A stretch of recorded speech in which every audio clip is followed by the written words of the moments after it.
കേരളത്തെ രണ്ട് വ്യത്യസ്ത സംസ്ഥാനങ്ങളായി വിഭജിക്കുകയാണെങ്കിൽ അത്തരമൊരു നീക്കത്തിന്റെ പ്രത്യാഘാതങ്ങൾ രാഷ്ട്രീയവും സാമ്പത്തികവും മുതൽ സംസ്കാരവും സാമൂഹിക ചലനാത്മകതയും വരെ ജീവിതത്തിന്റെ എല്ലാ മേഖലകളെയും ദൂരവ്യാപകമായി ബാധിക്കും. ഇന്ത്യയുടെ തെക്ക് പടിഞ്ഞാറൻ തീരത്ത് സ്ഥിതി ചെയ്യുന്ന കേരളം പ്രകൃതി സൗന്ദര്യം, സമ്പന്നമായ സാംസ്കാരിക പൈതൃകം, പുരോഗമന സാമൂഹിക നയങ്ങൾ, രാഷ്ട്രീയ സ്ഥിരത എന്നിവയുടെ സവിശേഷമായ സംയോജനത്തിന് പേരുകേട്ടതാണ്. കേരളത്തെ രണ്ട് സംസ്ഥാനങ്ങളായി വിഭജിക്കുന്നതിന് അതിൻ്റെ സ്വത്വം, ഭരണം, പ്രാദേശിക മുൻഗണനകൾ എന്നിവയെക്കുറിച്ച് പുനർവിചിന്തനം ആവശ്യമാണ്. കൂടുതൽ പ്രാദേശികവൽക്കരിച്ച ഭരണവും വിഭവ വിതരണവും ഉൾപ്പെടെ അത്തരം വിഭജനത്തിൽ നിന്ന് നേട്ടങ്ങൾ ഉണ്ടാകാൻ സാധ്യതയുണ്ടെങ്കിലും സാമൂഹിക വിഘടനം, പ്രാദേശിക ഐക്യത്തിന്റെ നഷ്ടം, സാമ്പത്തിക അസമത്വങ്ങൾ എന്നിവയുൾപ്പെടെ കാര്യമായ വെല്ലുവിളികളും ഉണ്ടാകും. ഉദാഹരണത്തിന് 2014 ആന്ധ്രാപ്രദേശിനെ ആന്ധ്രാപ്രദേശ്, തെലങ്കാന എന്നീ രണ്ട് സംസ്ഥാനങ്ങളായി വിഭജിച്ചു. ഹൈദരാബാദ് 10 വർഷത്തേക്ക് സംയുക്ത തലസ്ഥാനമായി പ്രവർത്തിച്ചു. സാംസ്കാരികവും രാഷ്ട്രീയവും സാമ്പത്തികവുമായ വ്യത്യാസങ്ങളും തെലങ്കാന നിവാസികളുടെ ദീർഘകാല ആവശ്യവും മൂലമാണ് ഈ വിഭജനം സംഭവിച്ചത്. ഈ വിഭജനം ദേശീയ രാഷ്ട്രീയത്തെ ബാധിക്കുന്ന പാർലമെന്ററി നിയമസഭാ സീറ്റുകളുടെ പുനർവിതരണത്തിലേക്ക് നയിച്ചു. ആന്ധ്രാപ്രദേശിന് സാങ്കേതിക കേന്ദ്രമായ ഹൈദരാബാദ് നഷ്ടപ്പെട്ടു. ഇത് വരുമാന ഉൽപാദനത്തെ ബാധിച്ചു. അതേസമയം തെലങ്കാന സാമ്പത്തികമായി ശക്തമായ മൂലധനം നേടി. തൊഴിൽ, സാമൂഹിക കാരണങ്ങളാൽ ആളുകൾ രണ്ട് സംസ്ഥാനങ്ങൾക്കിടയിൽ കുടിയേറിയതിനാൽ താൽക്കാലിക കുടിയേറ്റം ഉണ്ടായിരുന്നു. പുതിയ ഭരണ സംവിധാനങ്ങൾ, ബ്യൂറോക്രസികൾ, സ്ഥാപനങ്ങൾ എന്നിവ സൃഷ്ടിക്കേണ്ടതുണ്ട്. കേരളം വടക്കൻ കേരളം, മലബാർ മേഖല, തെക്കൻ കേരളം എന്നിങ്ങനെ വിഭജിക്കപ്പെട്ടെന്ന് അനുമാനിക്കാം. വയനാട്ടിലെ വിനോദസഞ്ചാരം, കോഴിക്കോട്ടെ IT തുടങ്ങിയ വ്യവസായങ്ങൾ വടക്കൻ കേരളം ശ്രദ്ധ കേന്ദ്രീകരിക്കാം. കൊച്ചി, തിരുവനന്തപുരം തുടങ്ങിയ സാമ്പത്തിക കേന്ദ്രങ്ങളും പ്രധാന ടെക് പാർക്കുകളും വ്യാപാര കേന്ദ്രങ്ങളും തെക്കൻ കേരളം നിലനിർത്തിയേക്കാം. തുടക്കത്തിൽ കേരളത്തിന്റെ വിഭജനം അനിവാര്യമായും രാഷ്ട്രീയ പ്രത്യാഘാതങ്ങൾ ഉണ്ടാക്കും. ശക്തമായ രാഷ്ട്രീയ പാർട്ടികളുടെയും പ്രസ്ഥാനങ്ങളുടെയും ചരിത്രമുള്ള കേരളം രാഷ്ട്രീയ പ്രവർത്തനത്തിന്റെ മാതൃകയാണ്. Communist party of India, Indian national Congress തുടങ്ങിയ ഇടതുപക്ഷ വലതുപക്ഷ പാർട്ടികളുടെയും പ്രാദേശികവും ചെറുതുമായ പാർട്ടികളുടെയും ആധിപത്യം രൂപപ്പെടുത്തിയ സവിശേഷമായ ഒരു രാഷ്ട്രീയ ഭൂപ്രകൃതിയാണ് സംസ്ഥാനത്തിനുള്ളത്. ഭരണനിർവഹണം, ക്ഷേമ പദ്ധതികൾ, സംസ്ഥാനത്തിലുടനീളമുള്ള വികസന സംരംഭങ്ങൾ എന്നിവ കൈകാര്യം ചെയ്യുന്ന ഒരു ഏകീകൃത ഗവൺമെന്റുള്ള ഒരൊറ്റ സ്ഥാപനമായാണ് നിലവിലെ കേരളം ഭരിക്കുന്നത്. കേരളത്തെ വിഭജിക്കുന്നത് രണ്ട് രാഷ്ട്രീയ ഘടകങ്ങൾ സൃഷ്ടിക്കും. ഓരോന്നിനും അതിൻ്റെതായ സർക്കാരും നിയമനിർമ്മാണ സഭയും ഒരുപക്ഷെ വ്യത്യസ്ത രാഷ്ട്രീയ പ്രത്യയശാസ്ത്രങ്ങളും ഉണ്ടായിരിക്കും. രണ്ട് സംസ്ഥാനങ്ങളുടെ രൂപീകരണം പുതിയ രാഷ്ട്രീയ പാർട്ടികളുടെ ആവിർഭാവത്തിനും പുനർനിർവചിക്കപ്പെട്ട രാഷ്ട്രീയ അതിർത്തികൾക്കും അധികാര ഘടനകളുടെ പുനഃക്രമീകരണത്തിനും കാരണമാകും. നേതൃത്വത്തെയും ഭരണത്തെയും കുറിച്ചുള്ള ചോദ്യമായിരിക്കും വെല്ലുവിളികളിൽ ഒന്ന്. കേരളത്തെ മൊത്തത്തിൽ പ്രതിനിധീകരിക്കുന്ന നിലവിലെ രാഷ്ട്രീയ നേതാക്കൾ രണ്ട് വ്യത്യസ്ത സംസ്ഥാനങ്ങളിലെ നേതൃത്വ സ്ഥാനങ്ങൾക്കായി മത്സരിക്കും.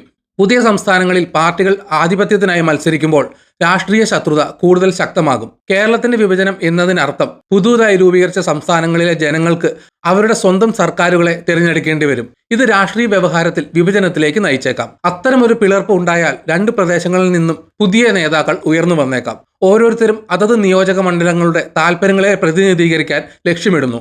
ഈ മാറ്റം ഒന്നുകിൽ രാഷ്ട്രീയക്കാർ അവരുടെ സമുദായങ്ങളുടെ അതുല്യമായ ആവശ്യങ്ങൾ അഭിസംബോധന ചെയ്യുന്ന കൂടുതൽ പ്രാദേശികവൽക്കരിക്കപ്പെട്ട രാഷ്ട്രീയ അന്തരീക്ഷം വളർത്തുകയോ അല്ലെങ്കിൽ സംസ്ഥാനത്തിന്റെ സാമൂഹിക ഘടനയെ ബാധിക്കുന്ന പ്രാദേശിക വിഭജനങ്ങൾ വർദ്ധിപ്പിക്കുകയോ ചെയ്യും. സാമ്പത്തികമായി കേരളത്തിന്റെ വിഭജനം നിരവധി വെല്ലുവിളികളും അവസരങ്ങളും സൃഷ്ടിക്കും. വലിയ പ്രവാസി സമൂഹത്തിൽ നിന്ന്, പ്രത്യേകിച്ച് മിഡിൽ ഈസ്റ്റിൽ നിന്നുള്ള പണമയക്കലിനെ വളരെയധികം ആശ്രയിക്കുന്ന സംസ്ഥാനമാണ് കേരളം. ഈ പണമയക്കൽ സംസ്ഥാനത്തിന്റെ സമ്പദ് വ്യവസ്ഥയുടെ ഒരു പ്രധാന ഭാഗമാണ്. കൂടാതെ ക്ഷേമ പദ്ധതികൾക്കും അടിസ്ഥാന സൗകര്യ വികസനത്തിനും ഇത് ഗണ്യമായ സംഭാവന നൽകുന്നു. സംസ്ഥാനത്തിന്റെ ഒരു വിഭജനം പണമയക്കലുകളിൽ നിന്നും നികുതികളിൽ നിന്നും ലഭിക്കുന്ന വരുമാനം ഉൾപ്പെടെയുള്ള വിഭവങ്ങൾ പങ്കിടുന്നതിനെക്കുറിച്ചും സംസ്ഥാനങ്ങൾ അവരുടെ സാമ്പത്തിക ആവശ്യങ്ങൾ എങ്ങനെ കൈകാര്യം ചെയ്യുമെന്നതിനെക്കുറിച്ചും ചോദ്യങ്ങൾക്ക് കാരണമാകും. രണ്ട് പ്രദേശങ്ങൾക്കും വികസനക്ഷേമ പരിപാടികൾക്കും മതിയായ സാമ്പത്തിക പിന്തുണ ലഭിക്കുന്നുണ്ടെന്ന് ഉറപ്പാക്കുക എന്നതാണ് ഏറ്റവും വലിയ വെല്ലുവിളികളിൽ ഒന്ന്. കേരളത്തിലെ വിഭവങ്ങൾ രണ്ട് സംസ്ഥാനങ്ങൾക്കിടയിൽ അസമമായി വിഭജിക്കുകയാണെങ്കിൽ ഒരു പ്രദേശം സാമ്പത്തികമായി കഷ്ടപ്പെടുമ്പോൾ മറ്റൊന്ന് അഭിവൃദ്ധി പ്രാപിക്കും. ഈ വിഭജനം കേരളത്തിന്റെ മൊത്തത്തിലുള്ള സാമ്പത്തിക ഘടനയെ ദുർബലപ്പെടുത്തുകയും വരുമാന നിലവാരത്തിലും അടിസ്ഥാന സൗകര്യ വികസനത്തിലും സാമൂഹിക ക്ഷേമത്തിലും അസമത്വത്തിലേക്ക് നയിക്കുകയും ചെയ്യും. അത്തരമൊരു വിഭജനം സാരമായി ബാധിച്ചേക്കാവുന്ന മറ്റൊരു മേഖലയാണ് കേരളത്തിലെ വിനോദസഞ്ചാര വ്യവസായം. കേരളത്തിലെ ടൂറിസം വ്യവസായം അതിന്റെ സമ്പദ് വ്യവസ്ഥയ്ക്ക് ഗണ്യമായ സംഭാവന നൽകുന്നു. കായലുകൾ, ഹിൽ സ്റ്റേഷനുകൾ, ബീച്ചുകൾ, അതുല്യമായ സാംസ്കാരിക അനുഭവങ്ങൾ എന്നിവയ്ക്ക് ഈ സംസ്ഥാനം പ്രശസ്തമാണ്. കേരളം വിഭജിക്കപ്പെട്ടാൽ ഓരോ സംസ്ഥാനത്തിനും അതിൻ്റെതായ ടൂറിസം അടിസ്ഥാന സൗകര്യങ്ങൾ വിപണികൾ, പ്രമോഷണൽ തന്ത്രങ്ങൾ എന്നിവ നിർമ്മിക്കേണ്ടി വരും. ഇത് ടൂറിസം വ്യവസായത്തിൽ വിഭജനത്തിലേക്ക് നയിച്ചേക്കാം. ഒരു സംസ്ഥാനം ഒരു പ്രധാന വിനോദസഞ്ചാര കേന്ദ്രമായി ഉയർന്നു വന്നേക്കാം. മറ്റൊന്ന് അതിന്റെ വിഭവങ്ങളും വിപണികളും വികസിപ്പിക്കാൻ പാടുപെട്ടേക്കാം. ഇന്ത്യയുടെ വിവിധ ഭാഗങ്ങളിൽ നിന്നും ലോകത്തിൽ നിന്നുമുള്ള ആളുകളെ കേരളത്തിലേക്ക് കൊണ്ടുവരുന്നതും സംസ്ഥാനത്തിന്റെ വൈവിധ്യമാർന്ന സമ്പദ് വ്യവസ്ഥയ്ക്ക് സംഭാവന നൽകുന്നതുമായ ഒരു സുപ്രധാന വ്യവസായം കൂടിയാണ് ടൂറിസം. വിഭജിക്കപ്പെട്ട കേരളം സഞ്ചാരികളുടെ ഒരു പ്രധാന ലക്ഷ്യസ്ഥാനം എന്ന നിലയിൽ അതിന്റെ ഏകീകൃത സ്വത്വം നഷ്ടപ്പെടാൻ സാധ്യതയുണ്ട്. കൂടാതെ ഇത് സംസ്ഥാനത്തിലുടനീളം പങ്കിടുന്ന വന്യജീവി സങ്കേതങ്ങൾ, കടൽ തീരങ്ങൾ, വനങ്ങൾ തുടങ്ങിയ പ്രകൃതി വിഭവങ്ങളുടെ സംരക്ഷണവും പരിപാലനവുമായി ബന്ധപ്പെട്ട വെല്ലുവിളികളും ഉണ്ടാകാം. രണ്ട് സംസ്ഥാനങ്ങളുടെ രൂപീകരണത്തോടെ അത്തരം പ്രകൃതി വിഭവങ്ങളുടെ ഭരണത്തെ ചുറ്റിപ്പറ്റിയുള്ള പ്രശ്നങ്ങൾ കൂടുതൽ തർക്ക വിഷയവും സങ്കീർണവുമായേക്കാം. കേരളത്തിന്റെ വിഭജനത്തിൽ ആശങ്കയുണ്ടാക്കുന്ന മറ്റൊരു മേഖല സാമൂഹികവും സാംസ്കാരികവുമായ പ്രത്യാഘാതങ്ങളാണ്.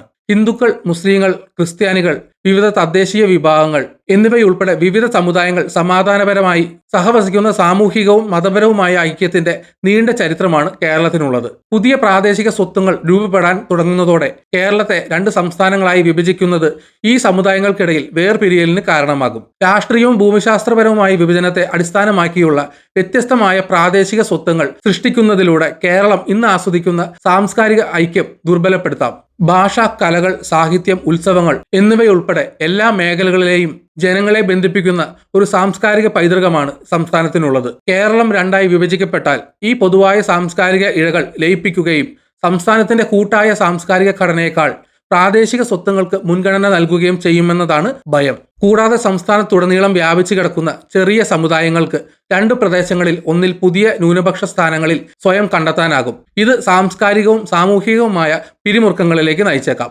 വിദ്യാഭ്യാസം, ആരോഗ്യ സംരക്ഷണം, സാമൂഹിക സേവനങ്ങൾ എന്നിവയാണ് വിഭജനം ഗുണപരവും പ്രതികൂലവുമായ പ്രത്യാഘാതങ്ങൾ ഉണ്ടാക്കുന്ന മറ്റ് മേഖലകൾ. ഉയർന്ന സാക്ഷരതാ നിരക്കിനും കരുത്തുറ്റ പൊതുജനാരോഗ്യ സംവിധാനത്തിനും പേരുകേട്ടതാണ് കേരളം. സംസ്ഥാനം വിഭജിക്കണമെങ്കിൽ ഓരോ പുതിയ സംസ്ഥാനത്തിനും സ്വന്തമായി വിദ്യാഭ്യാസ, ആരോഗ്യ, അടിസ്ഥാന സൗകര്യങ്ങൾ സ്ഥാപിക്കേണ്ടതുണ്ട്. ഇത് വിദ്യാഭ്യാസ, ആരോഗ്യ നയങ്ങളിൽ കൂടുതൽ പ്രാദേശിക നിയന്ത്രണത്തിലേക്ക് നയിച്ചേക്കാമെങ്കിലും വിഭവങ്ങളിലേക്കുള്ള അസമമായ പ്രവേശനത്തിനും കാരണമാകും.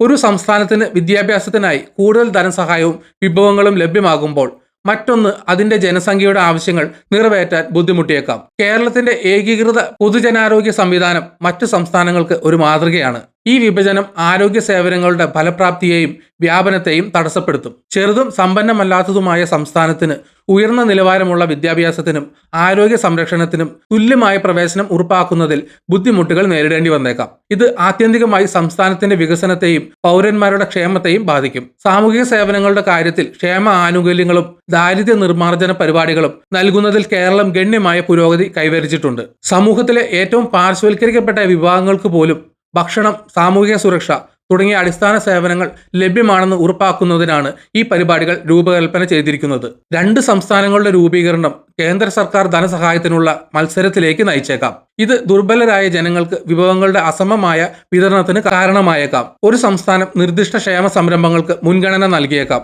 മറ്റൊന്ന് മറ്റു മേഖലകളിൽ ശ്രദ്ധ കേന്ദ്രീകരിക്കാം. ഇത് രണ്ട് മേഖലകളിലുമുള്ള ക്ഷേമം സംസ്ഥാനത്തിലെ അസമത്വത്തിലേക്ക് നയിക്കുന്നു. കേരളത്തിന്റെ വിഭജനം സംസ്ഥാനത്തിന്റെ രാഷ്ട്രീയ സംസ്കാരത്തിൽ മാറ്റം വരുത്തിയേക്കാം. പുരോഗമനപരമായ നയങ്ങൾക്ക്, പ്രത്യേകിച്ചും ലിംഗസമത്വം, ജാതി അടിസ്ഥാനമാക്കിയുള്ള വിവേചനമില്ലായ്മ, തൊഴിൽ അവകാശങ്ങൾ തുടങ്ങിയ സാമൂഹിക പ്രശ്നങ്ങളുടെ പരിഹാരത്തിന്റെ കാര്യത്തിൽ കേരളം അറിയപ്പെടുന്നു. സംസ്ഥാനത്തെ വിഭജിക്കുന്നത് ഈ നയങ്ങൾ എങ്ങനെ നടപ്പാക്കുന്നു എന്നതിനെ ബാധിച്ചേക്കാം. ഒരു സംസ്ഥാനം പുരോഗമനപരമായ സാമൂഹിക പരിഷ്കാരങ്ങൾക്ക് മുൻഗണന നൽകുന്നത് തുടരുമ്പോൾ മറ്റൊന്ന് രാഷ്ട്രീയ വ്യത്യാസങ്ങൾ കാരണം പിന്നിലാകാം. അത്തരമൊരു വിഭജനം പ്രാദേശിക രാഷ്ട്രീയ നേതാക്കൾക്ക് പ്രാദേശിക ആശങ്കകളിൽ കൂടുതൽ ശ്രദ്ധ കേന്ദ്രീകരിക്കാനുള്ള വാതിൽ തുറക്കുകയും ഇത് ഏകീകൃത സംസ്ഥാനത്ത് നിലവിൽ അഭിസംബോധന ചെയ്യപ്പെടുന്ന വിശാലമായ സാമൂഹിക പ്രശ്നങ്ങളെ അവഗണിക്കുന്നതിലേക്ക് നയിക്കുകയും ചെയ്യും. കേരളത്തിന്റെ വിഭജനത്തെക്കുറിച്ചുള്ള വിശാലമായ ആശങ്കകളിൽ ഒന്ന് ദേശീയ ഐക്യത്തിലും രണ്ട് സംസ്ഥാനങ്ങൾ തമ്മിലുള്ള ബന്ധത്തിലും ചെലുത്തുന്ന സ്വാധീനമായിരിക്കാം. ഭൂമിശാസ്ത്രപരമായി ചെറുതാണെങ്കിലും കേരളം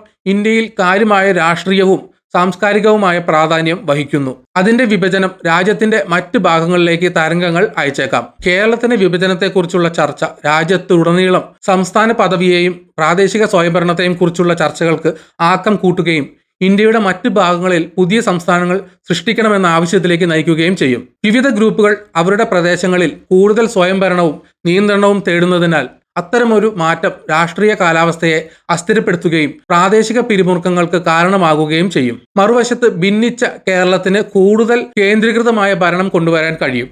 ഇത് ഓരോ സംസ്ഥാനത്തെയും അതിന്റെ അതുല്യമായ ആവശ്യങ്ങളും വെല്ലുവിളികളും മികച്ച രീതിയിൽ നിറവേറ്റാൻ അനുവദിക്കുന്നു. ഉദാഹരണത്തിന്, ഒരു സംസ്ഥാനം കൂടുതൽ നഗരവൽക്കരിക്കപ്പെട്ടതും സാമ്പത്തികമായി പുരോഗമിച്ചതുമായിരിക്കാം. മറ്റൊന്ന് ഗ്രാമീണവും കൂടുതൽ വികസനം ആവശ്യമുള്ളതുമായിരിക്കാം. സംസ്ഥാനത്തെ വിഭജിക്കുന്നത് ഓരോ പ്രദേശത്തിന്റെയും പ്രത്യേക ആവശ്യങ്ങൾ അഭിസംബോധന ചെയ്യുന്ന കൂടുതൽ കാര്യക്ഷമവും ലക്ഷ്യമിടുന്നതുമായ സർക്കാർ ഇടപെടലുകളിലേക്ക് നയിച്ചേക്കാം. ചെറിയ സംസ്ഥാനങ്ങൾക്ക് പലപ്പോഴും പ്രാദേശിക പ്രശ്നങ്ങളോട് കൂടുതൽ പ്രതികരിക്കാനുള്ള നേട്ടമുണ്ട്. മാത്രമല്ല, അവയുടെ വലിപ്പവും കൂടുതൽ കേന്ദ്രീകൃത രാഷ്ട്രീയ ശ്രദ്ധയും കാരണം നയങ്ങൾ കൂടുതൽ ഫലപ്രദമായി നടപ്പിലാക്കാൻ അവർക്ക് കഴിയും. എന്നിരുന്നാലും ഇത് നിലവിലുള്ള രാഷ്ട്രീയ നേതൃത്വത്തെയും ഭരണ സംവിധാനങ്ങളെയും ആശ്രയിച്ചിരിക്കുന്നു. വിഭജനം നിലവിലുള്ള അസമത്വങ്ങളെ ലഘൂകരിക്കുന്നതിന് പകരം വർദ്ധിപ്പിക്കുമെന്ന അപകട സാധ്യത നിലനിൽക്കുന്നു.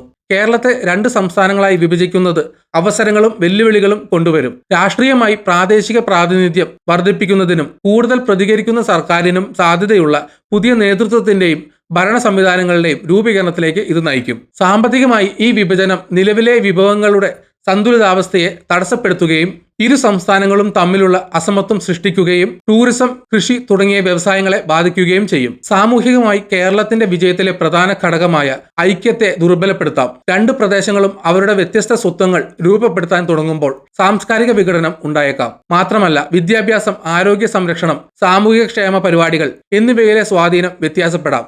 ഇത് അവശ്യ സേവനങ്ങളിലേക്ക് അസമമായ പ്രവേശനത്തിലേക്ക് നയിച്ചേക്കാം. ഭിന്നിച്ച കേരളത്തിന് കൂടുതൽ പ്രാദേശിക ഭരണം കൊണ്ടുവരാൻ കഴിയുമെങ്കിലും അത് പ്രാദേശിക വിഭജനങ്ങൾ വർദ്ധിപ്പിക്കുകയും അസമത്വങ്ങൾ ആഴത്തിലാക്കുകയും ചെയ്യും. ആത്യന്തികമായി കേരളത്തെ വിഭജിക്കാനുള്ള തീരുമാനത്തിന് സംസ്ഥാനത്തിന്റെ സങ്കീർണമായ സാമൂഹിക രാഷ്ട്രീയ ഘടനയെക്കുറിച്ചും അതിന്റെ ദീർഘകാല സാമ്പത്തിക സാംസ്കാരിക പ്രവർത്തനക്ഷമതയെക്കുറിച്ചും ശ്രദ്ധാപൂർവം പരിഗണിക്കേണ്ടതുണ്ട്. ഈ വീഡിയോ ഇവിടെ വെച്ച് നിർത്തുന്നു. നിങ്ങൾക്ക് വീഡിയോ ഇഷ്ടപ്പെട്ടെങ്കിൽ ലൈക്ക് ചെയ്യുക. ചാനൽ സബ്സ്ക്രൈബ് ചെയ്തിട്ടില്ലെങ്കിൽ സബ്സ്ക്രൈബ് ചെയ്യണം. നിങ്ങളുടെ വിലയേറിയ അഭിപ്രായങ്ങൾ കമന്റിൽ രേഖപ്പെടുത്തണം. അതുപോലെ നോട്ടിഫിക്കേഷൻ ബെൽ ബട്ടൺ അമർത്താൻ മറക്കരുത്. മറ്റൊരു വീഡിയോയുമായി വീണ്ടും കാണാം. ബൈ.